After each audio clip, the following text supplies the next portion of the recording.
Yo semua guys, welcome back to Ruang Komik. Hari ini kita sampai di J6 yang diberikan Clockwork Worm oleh si Linji, namun masih mempertimbangkan apakah ia mampu untuk menerima hadiah tersebut atau tidak. Apalagi dengan kemampuannya tersebut, ia sepertinya tidak mungkin akan bisa menggunakan artefak yang membutuhkan aether yang sangat besar tersebut. Nah, oleh karena itu Shiksu mengasumsikan beberapa hal. Salah satunya apakah Linji memberikan jam ini sebagai tanda untuk Low Resource bekerja sama dengan Truth Society, karena artefak ini memang sangat terhubung dengan Truth Society. Jadi apakah mereka akan menjalin kerjasama dengan Truth Society untuk melaksanakan misi dari Linji sebelumnya, yaitu menjaga umat manusia dan sebagainya kemarin, yang mana ini adalah misi yang cukup berat bagi Shiksu sendiri yang masih belum ada di tingkat destruktif. Nah, di sisi lain, ketika melihat Shiksu yang agak ragu atau ketakutan, Linji mengira Shiksu ini takut dengan ulat yang ada di dalam jam tersebut. Lalu ketika Linji bertanya apakah Shiksu ini takut, Shiksu menjawab iya. Kemudian Linji mengatakan tidak ada yang perlu ditakutkan katanya, sambil bermain-main dengan ulat di dalam jam tersebut. Nah, kemudian plot pun berpindah lagi ke medan pertempuran yang sampai sini ceritakan melibatkan kekuatan tingkat Supreme, dan deskripsi atas rank Supreme ini akan lebih abstrak atau lebih aneh ya. Banyak konsep yang tidak bisa dideskripsikan secara visual, hanya bisa dibayangkan saja. Tapi gua akan mencoba sebisa mungkin memberikan deskripsi yang gampang dan masuk di akal. Meskipun entah nantinya menjadi gampang atau tidak, atau menjadi masuk akal, atau malah sebaliknya malah kalian menjadi bingung. Tapi intinya sebelum lanjut, seperti biasa kita akan bumper terlebih dahulu. Jangan lupa like dan subscribe. Bisa traktir kopi juga di deskripsi. Terima kasih buat yang sudah traktir hari ini, semoga bisa menghibur waktu lo kalian, and let's begin the story guys.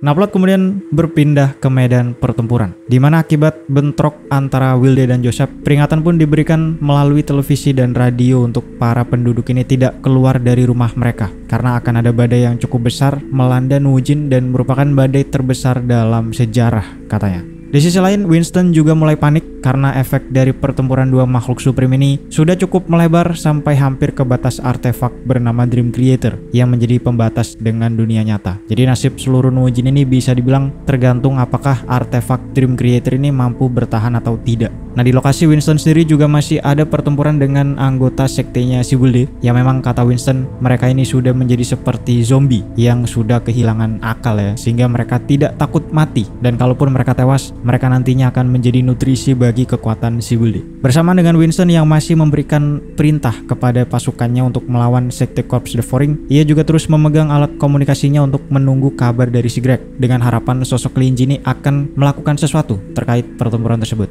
Nah, di sini sebenarnya ada yang kelewatan yang belum sempat gue jelaskan, atau mungkin sudah, yaitu Winston yang menyayangkan sikap Elder Council yang demi bisa mendekati Linji atau memberikan impresi yang baik kepada Linji, mereka rela mengorbankan si Joseph untuk segala apapun rencana si Linji. Jadi karena pertempuran Wilde dan Joseph ini diduga adalah rencana dari si Linji, Elder Council ini mengikuti permainan tersebut, sehingga daripada mereka fokus mengerahkan segala sumber daya ke dalam pertempurannya, mereka lebih memilih untuk memberikan misi kepada Greg untuk mencari tahu apa yang Linji pikirkan terkait pertempuran tersebut. Bahkan mungkin ya, kalau Linji misalnya mengatakan ia memilih Wilde yang akan menang, mungkin Elder Council ini akan ikut dengan keputusan tersebut dan rela menyia-nyiakan nyawa si Joseph meskipun dipakai sebagai batu loncatan bagi si Wilde, dan semua itu hanya untuk kepentingan mendekati si Linji. Nah, pada beberapa chapter yang lalu ketika Greg menerima misi untuk mendekati Linji, si Greg sendiri sebenarnya sudah paham juga tentang sikap Elder Council ini, sehingga ia sempat protes ke Winston kenapa justru mereka fokus kepada Linji daripada fokus membantu si Joseph. Tapi pada akhirnya Greg menerima misi tersebut.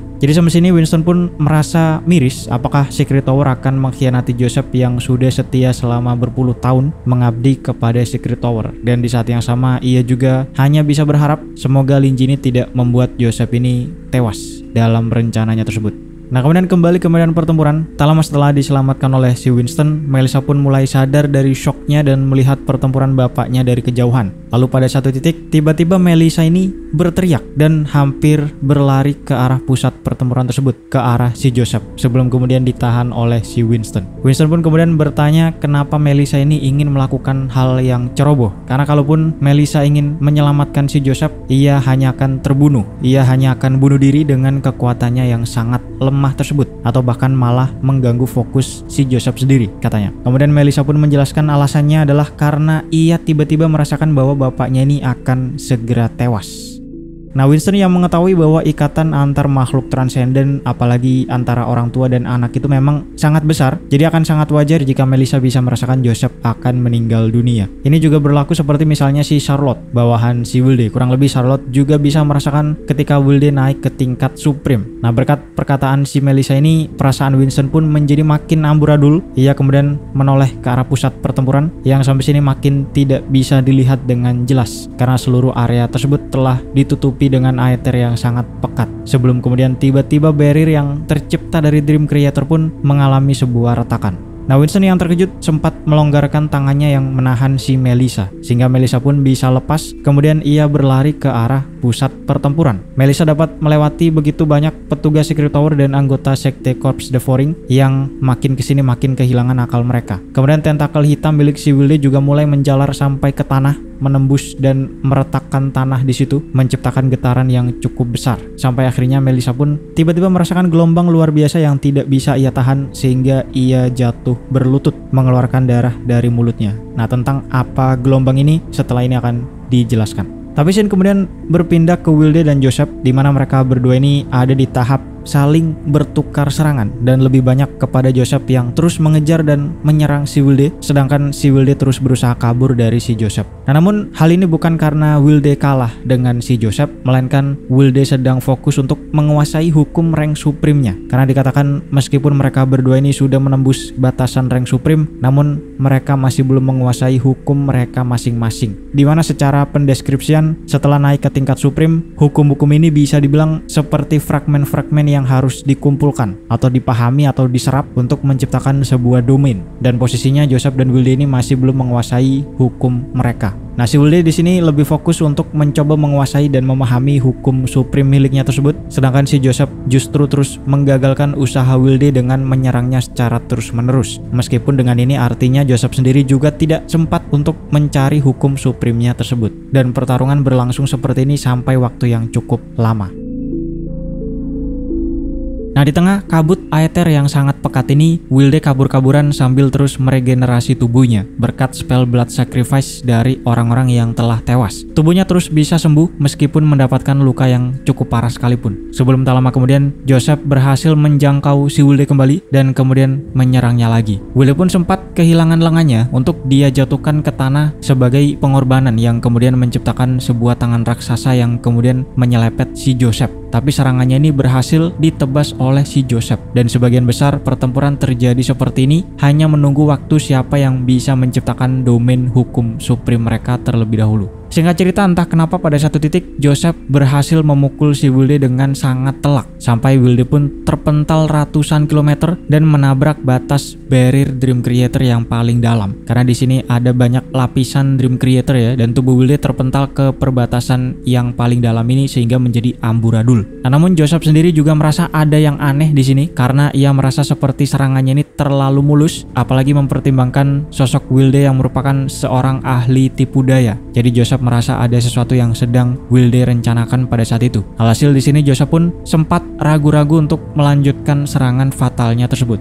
Nah, rupanya Joseph baru menyadari bahwa posisi mereka saat itu sedang berada di dekat posisi Winston dan Melissa. Meskipun dekat ini dalam artian masih ratusan meter ya. Joseph pun mampu melihat siluet Winston dan Melissa yang sedang memperdebatkan sesuatu, yaitu perdebatan ketika Melissa ingin lari ke arah si Joseph sebelumnya. Kemudian Wilde pun mengatakan jika dia menyerang Melissa saat itu juga, apakah Joseph ini bisa mengejar dan menahan serangannya tersebut, katanya, yang rupanya untuk memprovokasi si Joseph. Nah, Joseph yang berhasil terprovokasi pun tanpa sadar menyerang Wilde dengan kekuatan penuhnya, sehingga api putihnya membakar tubuh si Wilde, bahkan menahan skill regenerasi tubuhnya sehingga menghanguskan tubuh Wilde secara perlahan. Namun Joseph menyadari bahwa ia telah termakan tipu daya si Wilde dan dia telah melakukan kesalahan yang fatal. Karena rupanya Wilde memanfaatkan serangan si Joseph ini untuk memahami dan menguasai hukum supreme-nya yang akan dijelaskan setelah ini. Nah, Wilde dengan tubuh yang sudah amburadul terbakar ini kemudian terbang kabur kembali sambil tertawa dan mengatakan terima kasih kepada Joseph karena ia sekarang bisa terbebas dari tubuh manusianya tersebut dan mampu menciptakan tubuh baru dari kekuatan supreme-nya, yaitu terlihat seperti kumpulan tentakel yang sangat besar dengan mata merah menyala, atau kalau di LOTM bentuk ini disebut sebagai bentuk mythical creature yang bisa dipunyai oleh seorang demigod. Joseph pun berusaha mengejar Wilde yang kabur sambil bertransformasi ini, berusaha untuk menghentikan transformasinya. Namun usahanya ini tidak membuahkan hasil sama sekali. Tak lama setelah itu, Wilde pun berhasil menembus batasan manusianya dan berhasil memahami hukum suprimnya yang berkaitan dengan kehancuran. Wilde lalu mengumumkan ke seluruh medan pertempuran yang singkatnya ia berterima kasih lagi kepada si Joseph karena berkat Joseph ia bisa merasakan apa itu kehancuran yang sesungguhnya yang berhubungan dengan hukum suprimnya, yaitu the law of eventuality, yang singkatnya mewakili kehancuran segala sesuatu atau segala sesuatu apapun itu pada akhirnya nanti akan menemui titik akhirnya, yaitu kehancuran. Wilde kemudian menciptakan domainnya yang dideskripsikan seperti gelombang aether hitam seperti kabut yang makin lama makin melebar menutupi medan pertempuran, dan semua makhluk yang terkena gelombang ini akan menemui akhir masanya. Semua orang yang ada di dalam domain ini awalnya tidak akan bisa bergerak, lalu seketika berubah menjadi debu karena sudah mencapai titik akhir masanya, yaitu kehancuran.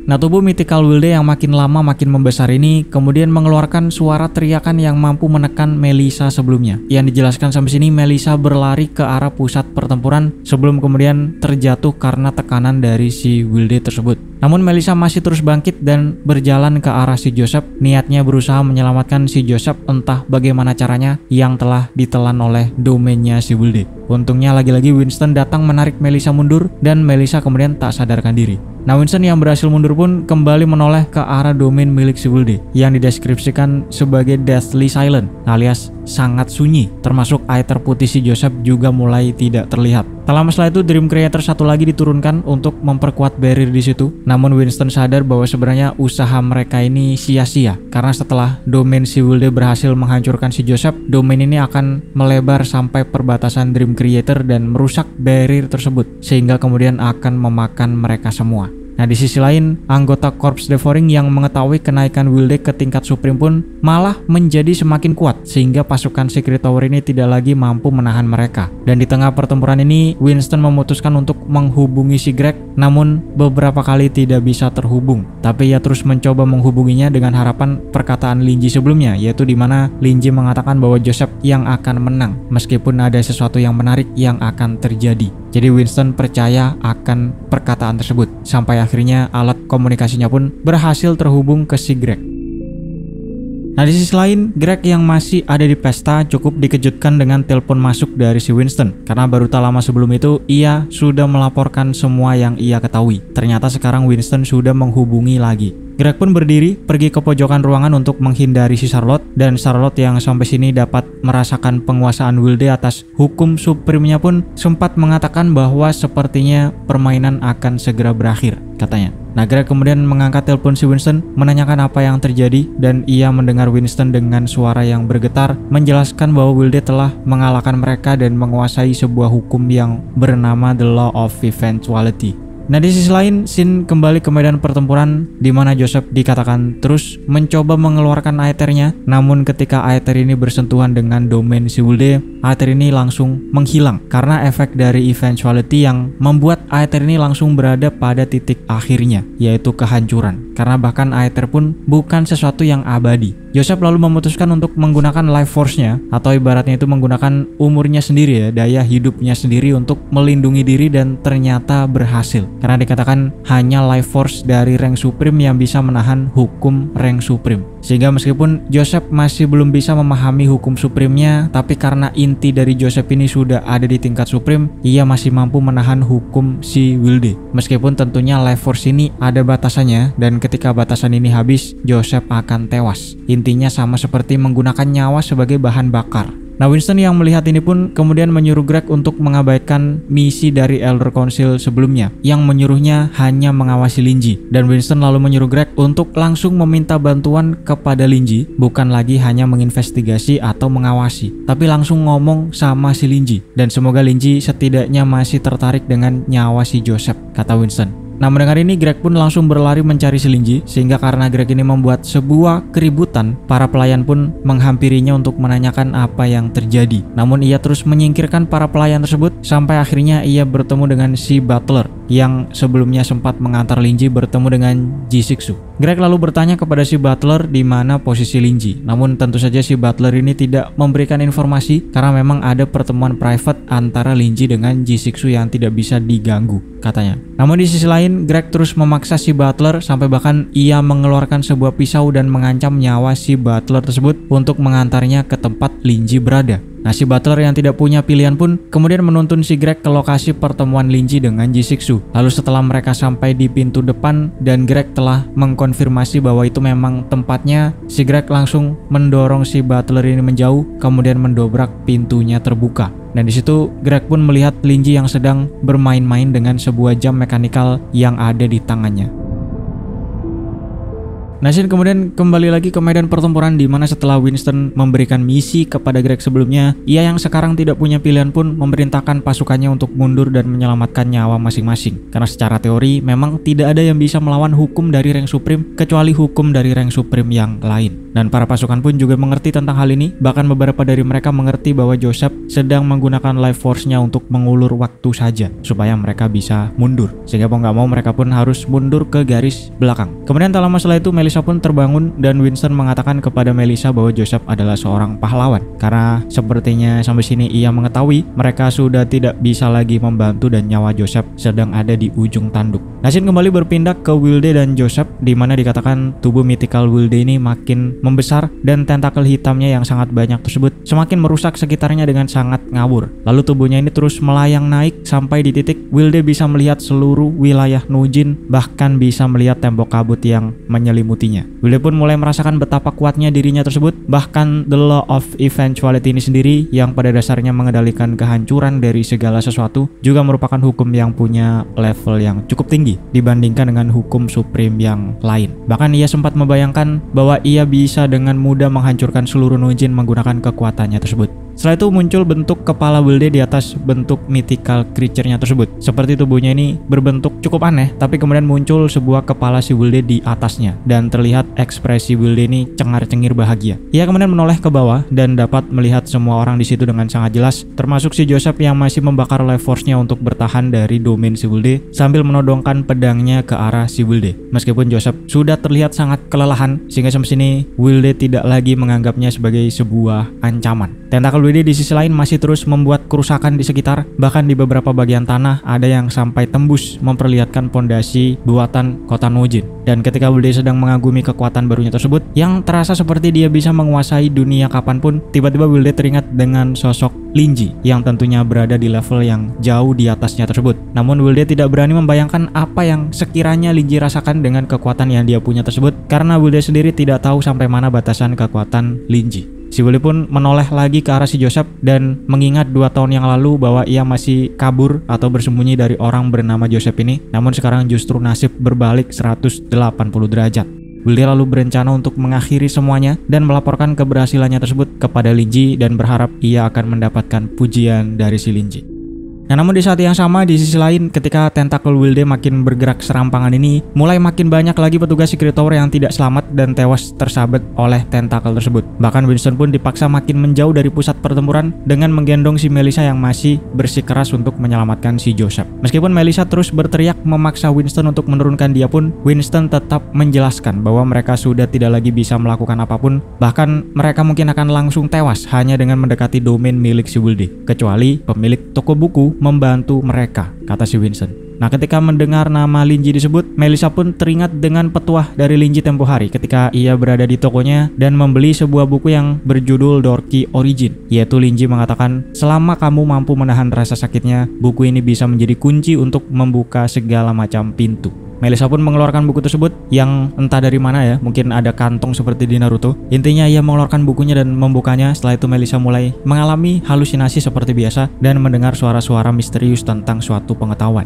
Sampai bahkan Winston pun harus menurunkan Melissa dan menanyakan apakah dia baik-baik saja, karena tiba-tiba Melissa ini berteriak kesakitan lalu guling-guling di tanah dengan cukup lama sampai Melissa pun memaksakan dirinya untuk melihat ke arah Wilde dan Joseph. Nah, disinilah kekuatan analisis dari Dorky Origin-nya kemudian aktif sehingga Melissa dapat melihat banyak hal seperti fragmen menyala di tengah kegelapan domain si Wilde. Ia juga melihat dimensi yang pecah dan menyatu lagi. Intinya kekuatan analisisnya ini sedang bekerja secara brutal sampai akhirnya Melissa pun memahami hukum supreme milik si Joseph, yaitu the law of burning atau pembakaran. Melissa lalu menjelaskan hal ini kepada Winston bahwa ia baru saja mengingat petuah dari Linji dan rupanya Linji memberikan buku tersebut untuk membantu Joseph ketika sampai di titik ini. Nah, Melissa pun mengelap darah yang keluar dari mulutnya dan mengatakan kepada Winston bahwa ia akan menyelamatkan bapaknya tersebut dengan beberapa penjelasan lain untuk meyakinkan si Winston bahwa dia memang bisa melakukan hal tersebut. Nah, setelah itu Melissa pun mulai memahami atau dalam deskripsinya tuh mengumpulkan fragmen-fragmen hukum supremnya si Joseph yang masih melayang ke dalam tubuh Melissa sendiri. Sama seperti Wilde yang mengumpulkan fragmen hukum supremnya sebelumnya, namun bedanya karena inti dari tubuh Melissa ini belum ada di tingkat supreme, tentunya tubuhnya tidak bisa menahan fragmen ini secara terus-menerus. Dan ketika Melissa mengaktifkan fragmen ini, tubuhnya pun terbakar sehingga membuat Winston menjadi panik karena kata Winston, tubuh Melissa ini mulai terkikis. Nah, seketika Melissa langsung berlari ke arah si Joseph dengan membawa fragmen supremnya si Joseph tersebut, dan si Winston juga tidak mampu lagi mengejar si Melissa karena ia ditahan oleh banyaknya tentakel Wilde yang masih menari-nari secara brutal. Apalagi tiba-tiba muncul makhluk-makhluk aneh yang Wilde ciptakan dari jiwa-jiwa anggota Corpse Devouring yang sudah tewas. Alhasil Winston pun mau gak mau hanya bisa mundur dan mendoakan semoga Melissa ini bisa kembali dengan selamat. Nah, di sisi lain, Wilde kemudian terdengar menawarkan Joseph untuk menyerah dengan masih memasang ekspresi yang puas. Wilde juga membicarakan tentang Boslin yang memilih dia sebagai pemenang dan menggunakan Joseph sebagai batu loncatan saja untuk Wilde menyebarkan kepercayaan kepada si Linji. Wilde juga mengatakan bahwa ia tidak akan membunuh Joseph, melainkan ia akan menyerapnya sehingga secara tidak langsung Joseph nantinya akan melakukan kejahatan bersama Wilde, katanya, di mana Wilde menganggap hal ini sebagai hal yang lebih menyakitkan bagi seorang satria daripada tewas. Nah, di saat yang sama Joseph terus memberikan serangan, meskipun tentu saja tidak ada serangannya ini yang berhasil menyentuh si Wilde karena sudah menguap terlebih dahulu akibat hukum supremnya si Wilde tersebut. Alhasil Wilde pun sekali lagi memantau medan pertempuran, kemudian mendapati ada secuil api berwarna merah yang mendekat ke arahnya, alias si Melissa yang terbakar fragmen supremnya si Joseph sebelumnya. Nah, ketika Wilde mengetahui kalau sosok ini adalah Melissa, Wilde pun mencoba memberikan tekanan lebih kepada si Melissa. Namun domain supremenya ini ternyata berhasil dipatahkan dan tidak berfungsi sama sekali. Sampai akhirnya Wilde menyadari bahwa Melissa ini sedang membawa hukum supremenya si Joseph.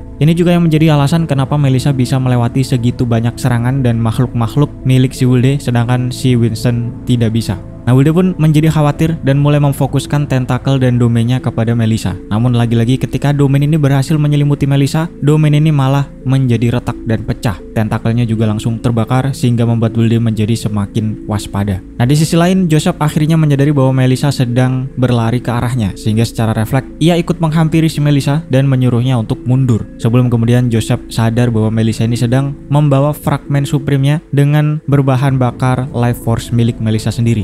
Artinya sama seperti Joseph, Melissa sedang mengorbankan nyawanya sedikit demi sedikit hanya untuk mengantarkan hukum supreme tersebut kepada Joseph. Sampai akhirnya setelah bergelut dengan tentakel dan makhluk-makhluknya si Wilde, Joseph pun berhasil menghampiri Melissa dan berhasil menyempurnakan hukum supremenya tersebut, berhasil memahami the law of burning. Namun di sisi lain, sayangnya tubuh Melissa yang sudah tidak kuat menahan fragmen tersebut pun terbakar menjadi debu.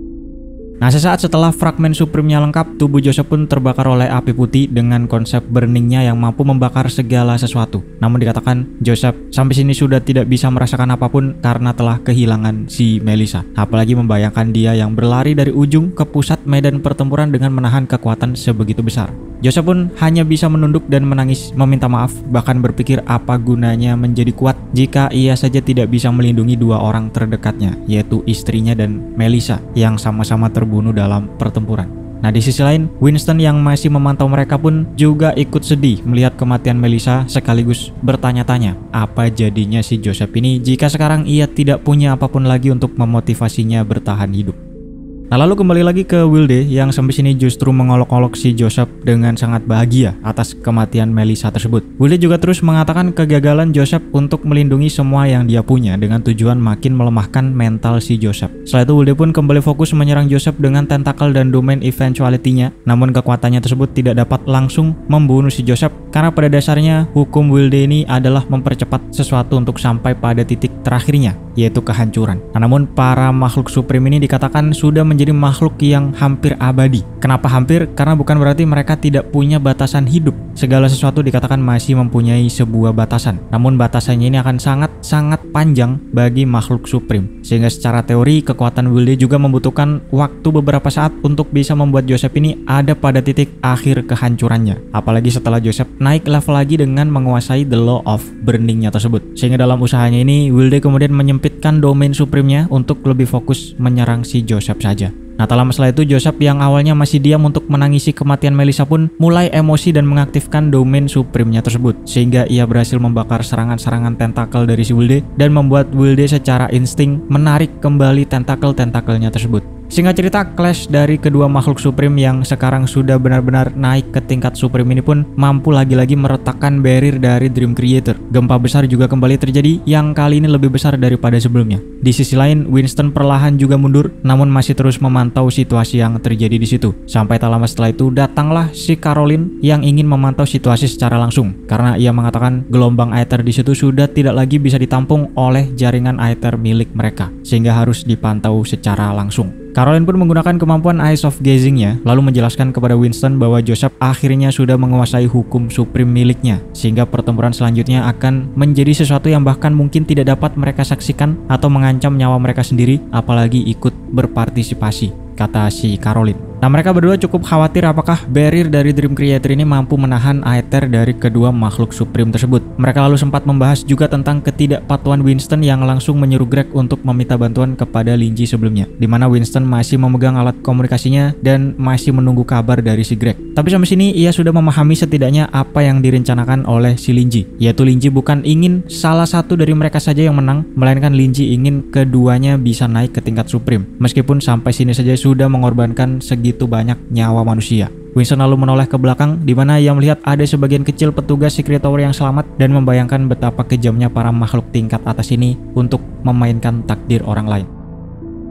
Nah, singkat cerita, pertempuran Wilde dan Joseph ini mengakibatkan celah-celah Dream Realm muncul di mana-mana. Namun ketika ada Dream Beast yang keluar atau bahkan mengintip saja, mereka langsung lenyap akibat kedua hukum supreme tersebut. Joseph terus menebas tubuh mythical Wilde, memanfaatkan segala skillnya, termasuk skill yang bernama Soul Domain yang semuanya juga sudah terupgrade ke tingkat supreme. Nah, namun Wilde kemudian mengatakan sesuatu yang sangat menarik, yaitu hukum burning milik Joseph ini tingkatnya masih ada di bawah eventuality-nya milik Wilde. Karena meskipun Joseph bisa membakar segala sesuatu, tapi yang ada pada akhir ini tetap adalah kehancuran, yaitu domain yang dikuasai oleh si Wilde. Jadi secara konsep supreme, Wilde masih berada di atas Joseph, katanya. Namun Joseph masih mengayunkan pedangnya untuk menebas si Wilde. Sampai tak lama kemudian Wilde pun menyadari satu fakta yang krusial, yaitu Joseph tidak perlu mengalahkan hukum si Wilde, tapi ia hanya harus membunuh tubuh asli si Wilde. Karena Wilde hanya menguasai hukum tersebut, bukan menjadi hukum itu sendiri. Bukan seperti Zafkiel yang dideskripsikan sebagai makhluk yang sudah menyatu dengan Void, artinya sudah menjadi perwujudan dari Void itu sendiri. Sedangkan Wilde hanyalah menguasai eventuality, bukan menjadi eventuality. Sehingga tubuhnya masihlah selemah normalnya magician yang lain. Meskipun bisa diboost oleh berbagai macam spell sihir, buff dan semacamnya, tapi tubuh aslinya masih lemah.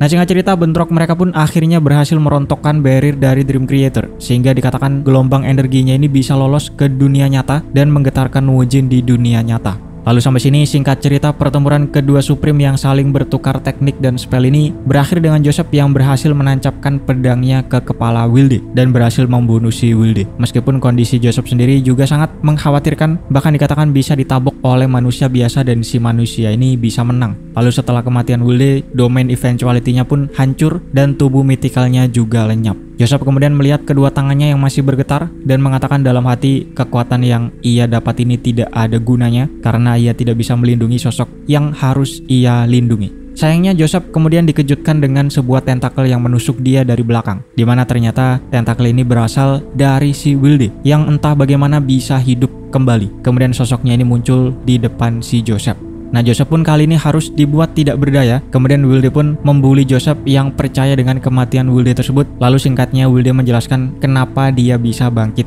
kembali. Yaitu rupanya sebelumnya ketika ia baru naik ke tingkat Supreme, ia mengaktifkan sebuah spell pengorbanan khusus yang mengorbankan dirinya sendiri kepada sosok Linji, dan spell ini akan aktif dimulai sesaat setelah Wilde tewas. Sehingga ketika Joseph berhasil membunuh Wilde, spell ini pun menjadi aktif dan tubuh Wilde dikorbankan kepada Linji. Nah, hasil akhirnya akan tergantung apakah Linji bersedia menerima pengorbanan Wilde atau tidak. Jika Linji bersedia, maka jiwa Wilde ini akan menjadi kacung Linji untuk selamanya. Sedangkan jika ditolak, maka Wilde akan bisa kembali ke dunia nyata, alias dapat bangkit kembali, kata si Wilde. Sehingga dari sini, meskipun tidak dijelaskan secara detail, bisa kita simpulkan bahwa pengorbanan Wilde ini telah ditolak oleh si Linji karena ia bisa hidup lagi. Tapi rupanya hal ini dijadikan sebagai rencana cadangan oleh si Wilde. Nah, sedangkan di sisi lain, Joseph yang sudah tidak bisa melakukan apapun ini karena memang sudah kehabisan stamina dan sebagainya, dikatakan ia justru merasa lega karena akan meninggalkan dunia tersebut.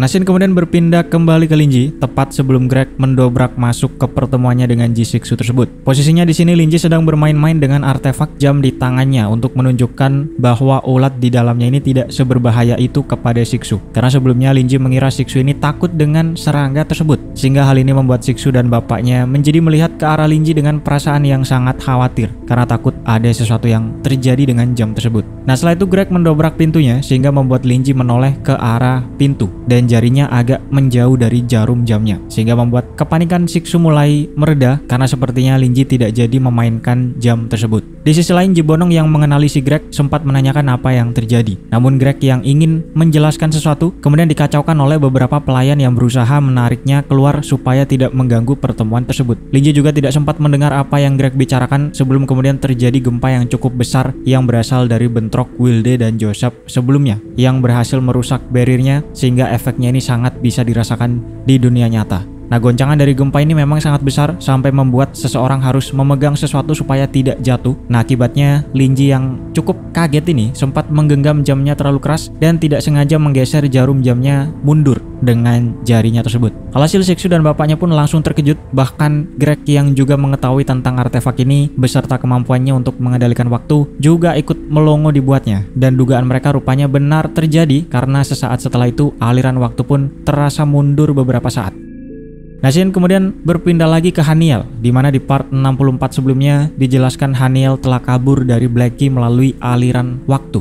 Nah, saat itu juga dijelaskan kondisi Haniel yang sepertinya sudah tidak waras karena ia terus mencari di mana kekuatannya sambil meminta untuk kekuatannya ini dikembalikan. Kemudian pada satu titik Haniel bisa merasakan di salah satu arah ada terasa kekuatan miliknya tersebut. Alhasil ia pun melompat ke arah aliran waktu tersebut. Nah, apa yang Haniel rasakan ini adalah dari clock wheel worm yang sedang dipegang oleh si Linji. Sayangnya ketika Haniel melompat ke aliran waktu dan dimensi di ruangan tersebut, tepat bersamaan dengan Linji yang menggeser jarum jamnya mundur, sehingga tubuh Haniel pun terseret masuk kembali ke aliran waktu yang kali ini sudah tumpuk-tumpukan dengan kekuatan dari jamnya, sehingga waktu pun menjadi error. Tubuh Haniel dikatakan ketarik ke segala aliran waktu, seperti berada di banyak tempat secara bersamaan secara kacau, dan Haniel merasa kali ini ia tidak bisa diselamatkan dan hanya bisa berteriak meminta tolong. Nah, deskripsi gampangnya adalah seperti Haniel ini tenggelam di pusaran air, berusaha keluar dari pusaran tersebut, namun pada akhirnya gagal. Kemudian setelah tersedot ke dalam, ia seperti diobrak-abrik sehingga ketika hukum waktu ingin memperbaiki dirinya sendiri,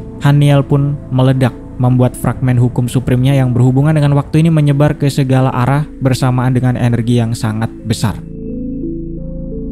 Nah, efek kematian Haniel yang paling besar bisa dirasakan di medan pertempuran Joseph dan Wilde, di mana waktu berputar sangat jauh sampai di titik sebelum Melissa tewas, tepatnya ketika ia masih berlari membawa fragmen supremnya si Joseph. Melissa awalnya mengalami kondisi trance atau kebingungan dia sedang apa, ada di mana dan seperti ada yang aneh. Namun ketika ia merasakan rasa sakit di tubuhnya karena membawa fragmen supreme milik si Joseph, ia pun kembali fokus dan langsung berlari menuju ke arah si Joseph. Nah, di sisi lain Joseph juga mengalami hal yang sama, namun sepertinya ia masih mempunyai ingatan tentang masa lalu tersebut, sehingga ketika melihat Melissa yang masih hidup, ia langsung berlari menghampiri si Melissa sebelum Melissa tewas seperti yang terjadi sebelumnya. Nah, tentunya di sisi lain Wilde yang juga masih mengingat masa lalunya berusaha menghalangi si Joseph. Namun di sini Joseph yang masih mempunyai motivasi untuk hidup karena Melissa masih hidup pun terus menebas serangan-serangan dan domain supreme milik si Wilde. Meskipun tentunya dengan sangat kesusahan karena sampai sini Joseph kembali ke kondisi sebelum dia mengumpulkan fragmen supremenya dan masih belum menguasai hukum burningnya.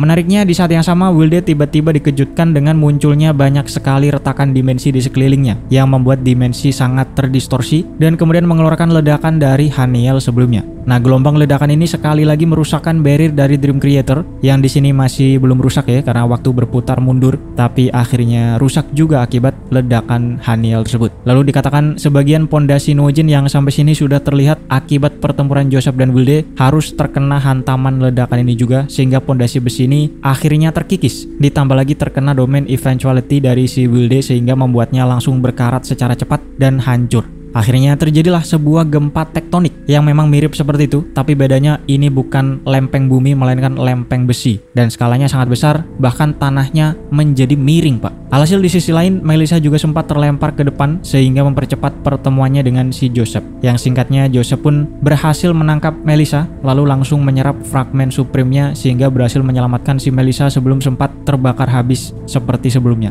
Nah, di sisi lain, ledakan energi dari Haniel ini berhasil melukai Wilde dan tentakelnya dengan cukup parah, apalagi dikarenakan ukurannya yang sangat besar sehingga membuat Wilde menjadi panik. Setelah itu ia juga merasakan adanya fragmen-fragmen kekuatan supreme dengan hukum waktu yang levelnya jauh lebih tinggi dari miliknya tersebut terkandung dalam gelombang ledakan tersebut. Sehingga dikatakan si Wilde sebagai anak baru di kalangan makhluk supreme pun sempat menjadi minder jika berhadapan dengan level yang seperti itu. Namun yang terpenting, ia masih shock dengan ternyata makhluk supreme selevel ini telah tewas meledak, Pak. Ia pun bertanya-tanya siapa yang bisa membunuh makhluk setingkat ini dan akhirnya menyimpulkan sepertinya adalah Linji atau Bos Lin. Nah, Joseph di sisi lain yang sangat bahagia bisa menyelamatkan si Melissa pun mereka berdua sempat saling bertukar pujian satu sama lain. Joseph yang biasanya cukup dingin pun di sini menjadi sangat sentimental. Setelah itu Melissa dibuat pingsan oleh si Joseph, lalu Joseph merapalkan sesuatu dan mengaktifkan sebuah sigil teleportasi yang ada di tubuh Melissa dan membuatnya berpindah ke suatu tempat. Nah, Joseph pun lalu mengangkat pedangnya kembali, berusaha membunuh Wilde sekali lagi yang kali ini sudah tidak dengan perasaan yang galau. Dan karena di kesempatan sebelumnya mereka telah mengetahui teknik tersembunyi masing-masing, kali ini mau gak mau mereka hanya bisa bertempur dengan kekuatan penuh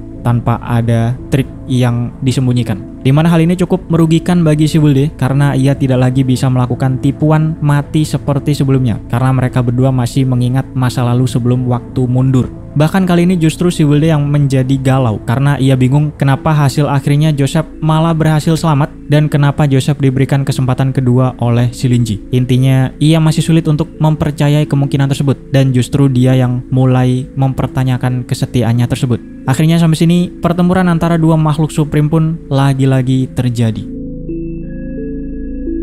Nah, scene kemudian berpindah ke Winston dan Caroline di mana sepertinya Winston tidak memiliki ingatan sebelum waktu mundur karena yang ia tahu hanyalah setelah terjadi gempa yang besar kemudian pelindung Dream Creator pun rusak. Winston kemudian menoleh ke arah Caroline yang ternyata sedang berlutut di lantai dengan satu tangannya menutupi salah satu matanya dan terlihat darah menetes dari situ. Ini adalah efek dari Caroline yang menggunakan kemampuan Eyes of Gazing-nya untuk menatap dan menganalisa kekuatan waktu yang mundur yang karena saking tingginya level tersebut, resiko yang diderita oleh matanya juga cukup besar. Nah, intinya Caroline kemudian menjelaskan bahwa sepertinya selain orang-orang yang melihat fragmen Haniel secara langsung, tidak ada yang mampu mengingat masa lalu yang hilang, kecuali Caroline yang sudah menggunakan skill Eyes of Gazing-nya tersebut. Caroline pun menjelaskan bahwa ada seseorang yang memutar waktu kembali ke masa lalu dan bahkan secara bersamaan membunuh seorang makhluk tingkat supreme dengan hukum waktu, membuat takdir pertempuran Wilde dan Joseph dapat ditulis ulang. Mereka lalu berspekulasi bahwa jika hanya hukum waktu saja yang terlibat, sepertinya tidak akan mungkin takdir pertempuran mereka bisa berubah seperti itu, kecuali ada hukum lain yang lebih tinggi yang terlibat, apalagi hal ini bersamaan dengan terbunuhnya seorang makhluk supreme tingkat tinggi. Nah, Winston tentu saja mengetahui pasti hal ini adalah ulah si Linji, sehingga sampai sini Winston lagi-lagi harus merevisi pandangan dia terkait tingkat kekuatan Linji. Di sisi lain, pertempuran Wilde dan Joseph juga semakin sengit yang cukup membuat Winston khawatir karena tidak adanya barrier dari Dream Creator yang dapat melindungi Nojin dari efek mereka berdua. Pertukaran skill demi skill pun terjadi selama beberapa saat, memberikan efek gelombang kejut yang sangat besar sehingga memaksa sebagian besar anggota Secret Tower untuk mundur lebih jauh. Bahkan Winston pun harus menancapkan pedang besarnya ke tanah sebagai pegangan. Akhirnya pertempuran pun ditutup dengan serangan final mereka berdua yang saling membunuh satu sama lain, di mana tubuh si Wilde akhirnya menguap akibat Law of Burning milik si Joseph, dan Joseph yang menua dengan sangat cepat akibat Law of Eventuality milik si Wilde. Dan kelas keduanya ini pun menciptakan sebuah ledakan yang terlihat seperti nuklir, memancarkan cahaya yang dapat merusak mata, menandai kehancuran mereka berdua. Nashin kemudian kembali ke aula pertemuan keluarga Ji, di mana situasi cukup kacau akibat gempa besar yang terjadi dan cahaya menyilaukan dari luar tersebut. Tanah yang miring juga memporak-porandakan benda-benda di situ, sehingga para pelayan keluarga Ji, terutama si butler, buru-buru menghampiri Ji Bonong untuk melindunginya, meskipun ia sendiri juga sedang terluka pada saat itu. Nah, untungnya setelah situasi membaik, Ji Bonong cukup tenang menghadapi mereka, dan ia menjelaskan bahwa sepertinya hanya terjadi sebuah gempa, bukan sebuah serangan atau apapun. Meskipun saat yang sama ia juga melirik ke arah jam Linji yang setelah sebelumnya berputar mundur sekarang sudah kembali seperti semula. Nah, Ji Bonong berspekulasi bahwa waktu telah terreset kembali. Namun meskipun seperti tidak ada apapun yang terjadi, tapi Ji Bonong meyakini pasti ada sesuatu yang berbeda antara waktu yang lama dan waktu yang baru tersebut, dan mereka sudah tidak lagi hidup di aliran waktu yang asli. Jisixu juga awalnya mengalami kebingungan yang sama, namun kemudian ia dapat merasakan waktu telah terreset. Singkatnya, mereka berdua akhirnya dapat menyimpulkan tujuan Linji melepaskan Haniel sebelumnya adalah karena memang ia masih menjadi bidak catur yang penting ke depannya, yaitu untuk mempengaruhi hasil pertempuran Wilde dan Joseph. Nah, di sisi lain, Linji merasa cukup lega karena jam yang ia pegang tidak terjatuh ataupun hancur, sehingga masih bisa ia gunakan sebagai hadiah untuk Jisixu. Kemudian Linji duduk di salah satu kursi untuk menghela nafas. Nah, setelah membantu beberapa orang untuk berdiri kembali setelah jatuh, termasuk si Greg, Linji pun mengingat bahwa sebelumnya Greg sedang mencari dirinya, sehingga Linji bertanya kepada Greg apa yang ia butuhkan dari si Linji. Namun, lagi-lagi sebelum Greg sempat menjawab, para pelayan dengan cepat menangkap si Greg untuk ditarik keluar. Apalagi si butler yang kemudian menjelaskan bahwa ia sempat diancam menggunakan pisau oleh si Greg tersebut, membuatnya berspekulasi bisa saja si Greg ini adalah seorang pembunuh bayaran yang sedang menyamar, katanya. Untungnya Linji menjelaskan bahwa sepertinya ada sebuah kesalahpahaman saja, lalu Ji Bonong juga ikut menenangkan si butlernya tersebut dan menyuruhnya untuk pergi ke para tamu untuk menenangkan mereka setelah kejadian gempa yang cukup besar tersebut. Namun si butler yang sangat setia ini meminta Ji Bonong untuk juga ikut keluar karena masih ada resiko jika Greg ini memang seorang pembunuh yang sedang menyamar. Nah, Jisixu lalu menuruti perkataan si butler sekaligus mengajak bapaknya untuk ikut keluar. Apalagi mereka juga mau gak mau harus ikut memberikan penjelasan kepada para tamu, seperti kejadian reverse lightning sebelumnya. Alhasil Ji Bonong pun nurut dengan mereka berdua dan akhirnya berpamitan meninggalkan Linji dengan Greg di situ berdua saja. Nah, setelah mereka semua pergi menyisakan Linji dan Greg di dalam ruangan tersebut, Linji pun bertanya kenapa Greg ini masuk dengan sangat panik. Setelah itu Linji berusaha menenangkan Greg terlebih dahulu dan memberikan sedikit petua-petua seperti biasa. Kemudian sebelum Greg mencoba menjelaskan secara santai, tiba-tiba alat komunikasinya berbunyi di mana ia mendapatkan telepon dari nomor darurat milik Secret Tower yang biasanya digunakan untuk keadaan darurat saja. Nah, Greg tentunya harus menjawab panggilan tersebut. Ia pun meminta izin keluar sebentar kepada Linji. Kemudian ia pun mengangkat teleponnya dan mendengar suara seorang pria yang bukan suara Winston, yang intinya si orang ini mengatakan bahwa misi Greg telah dibatalkan. Greg pun lalu menanyakan bagaimana keadaan si Joseph. Namun si orang tersebut menjawab bahwa mereka tidak mengetahui keadaan pastinya karena lokasi pertempuran telah diselimuti oleh aether yang sangat pekat, sehingga para petugas ini tidak ada yang bisa masuk maupun keluar dari situ. Tapi si orang ini mengatakan bahwa dari pantauan mereka, sepertinya hasil dari Wilde dan Joseph ini adalah sama-sama hancur atau sama-sama tewas, meskipun mereka harus mengkonfirmasi ulang terkait hal tersebut, katanya. Nah, Greg yang mendengar hal ini menjadi khawatir sekaligus bingung karena hasil yang tidak pasti tersebut. Ia pun kemudian bertanya di mana ketua Winston, namun si orang ini tidak memberikan jawaban dengan jelas seperti sedang menutupi sesuatu, dan kemudian langsung memberikan misi baru kepada si Greg, yaitu Greg disuruh untuk membunuh si Charlotte untuk mencegah rencana-rencana aneh dari si Wilde. Nah, di sini Greg pun merasa ada yang aneh karena baru saja ia menyaksikan Linji yang bergerak secara langsung menggunakan hukum waktu yang ia duga sepertinya untuk mengintervensi hasil pertempuran Joseph dan Wilde. Artinya hampir tidak mungkin jika tidak ada yang selamat dari keduanya. Jadi kenapa ketika nasib Joseph ini masih belum diketahui, Secret Tower justru menyuruh muridnya untuk menjalankan misi yang lebih berbahaya lagi sebelum situasinya menjadi jelas seperti apa. Intinya di sini Greg merasa hanya dimanfaatkan saja untuk sebuah rencana yang tidak diketahui. Sama seperti Joseph yang hanya dimanfaatkan oleh Secret Tower untuk mendekati Linji, meskipun harus mengorbankan nyawa si Joseph itu sendiri. Tapi perlu diingat, ini hanyalah spekulasi dari Greg saja ya. Kita masih belum tahu siapa yang menghubunginya tersebut dan apa rencana yang mereka jalankan. Bisa jadi niatnya baik, atau bahkan bisa jadi orang ini adalah mata-mata dari Fire Sword yang sudah menyusupi Secret Tower. Nah, oke, mungkin itu aja untuk hari ini guys. Sudah sangat panjang dan tidak terpotong ya, full tempur. Nggak tahu, mungkin durasinya ini akan menjadi 40-an menit karena 2 kali panjang dari biasanya. Dan untuk masa-masa tenang setelah pertempuran akan kita lanjut di video selanjutnya karena isinya jauh lebih santai, tapi sebagian besar akan membahas konspirasi yang tidak kalah seru. Nah, jadi seperti biasa jangan lupa like dan subscribe. Bisa traktir kopi juga di deskripsi. Terima kasih buat yang sudah traktir hari ini. Semoga bisa menghibur waktu luang kalian. Kita akan ketemu minggu depan dan adios.